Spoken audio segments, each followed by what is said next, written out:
I have yet to meet a Pilates teacher who doesn't have a foot fetish. I am so guilty, right? When I see bodies come into my studio, one of the first things I look at is how do their feet articulate? The minute they take those shoes off, I'm taking them all in, but I start at the bottom and work my way up because the bottom tells me a whole lot of what I need to know about the top. Now, this is a little warm-up that a lot of dancers use to find where their plumb line centers on top of their feet and where the ankle should best be atop the talus so that weight is distributed back and forth through the longitudinal arch of the foot as well as side to side through the transverse arch of the foot. Okay? And it's no secret that dancers have very strong feet and very mobile ankles, sometimes very loose joints in their feet, but strong. Okay? Now, this idea of how to center yourself without, saying, let's find your abs and your core. You don't even need equipment for this. You just need to breathe and you need to stand.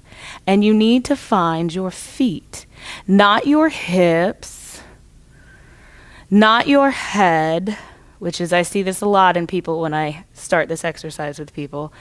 It's not anything of the torso or really anything from the ankles up that drives this. It's the feet. Pushing weight forward through the longitudinal arch. And yes, let your toes grip the floor. When that happens, that's what they're for. They're supposed to catch you from falling forward. Your toes are supposed to catch you and they're supposed to help propel you. But then feel that weight push back through the arch. And you feel it rock back on the talus. You feel the bones of the tarsal bones begin to pull together to catch you from falling backwards. Without my abs, I will fall. And my front body's going to pull me forward. And you saw my toes lift. And you're going to start with this back and forth pressing, pushing, pressing, and pushing. And it's okay if you sway with it, right? We're actually stronger beings if we roll with movement instead of resist it. Think about people who ride the subway a whole bunch. They ride with the train. The guy who stands there stiff on the train, as soon as the train stops, what happens? He's down, right?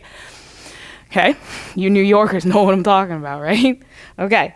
Now, what about that side-to-side action? Feeling, this is my left foot, push to the right foot, all the way into that idea of supinating out on the outer edge and then rolling across the transverse arch to get to that pronation, to get to that supination to the other side. And let the bones of your feet move. Some of you might start cracking and poppling, there's a good word, you're cracking and poppling, right? Because the bones of the feet may not be used to actually feeling this gliding action. And what you're going to want to do is work it around into this circular movement. And I'm mirroring it with my hands because the reality is you can't really see what my soles of my feet are doing because I'm standing on them, right? And there's a theory of the 3-foot corners, right, where you have a tripod in each foot under the first, second metatarsal, the third, fourth, and fifth metatarsal, and in your heel, right? Some of us might do better to think that you have 4 points in your feet, 2 in the metatarsal, 2 in the heel. Either way, try to stir the weight through either all 6 points or all 8 points, right? And when you feel like you've got that direction, yeah, it's Pilates, go the other way. And discover what's tough. Are you skipping one of the 6 points? Are you skipping one of the 8 points? However you need to think about that, right? And listen to how you can let the plumb line and let center stir with you. And then a magical thing is going to happen. As you try to just shift easy back and forth, maybe front and back, maybe even experimenting with diagonally pushing weight, right? Again, it's okay if you let residual movement happen through your torso, but you don't lead by shifting your torso. This is a totally different thing. This is not what we're talking about. So from the ground all the way up through. When we get to center, the foot has a feeling of being awake, which is really what we want out of any variation of footwork, whether you're doing footwork on the reformer, standing footwork on the chair. It's called footwork. It implies that your foot works, right? It needs to be awake for that. It needs to be awake. And because so many of us live in a culture where when you go to the gym, there is no foot day, a lot of feet are asleep.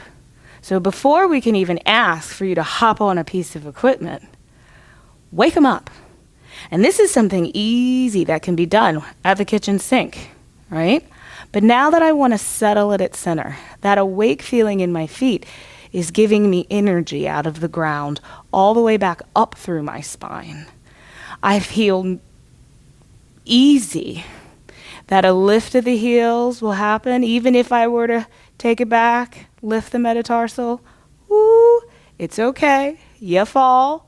Your feet should be awake to catch you. All right? So I challenge you to experiment with that with your returning clients. It'll be rare that you find a fresh mover fresh in the door who's like, okay, we're going to stand here and I'm just going to shift my feet around. Okay. Well, you'll know who needs it. You'll know who's open for it. But the reality is, if you got feet, they need to work.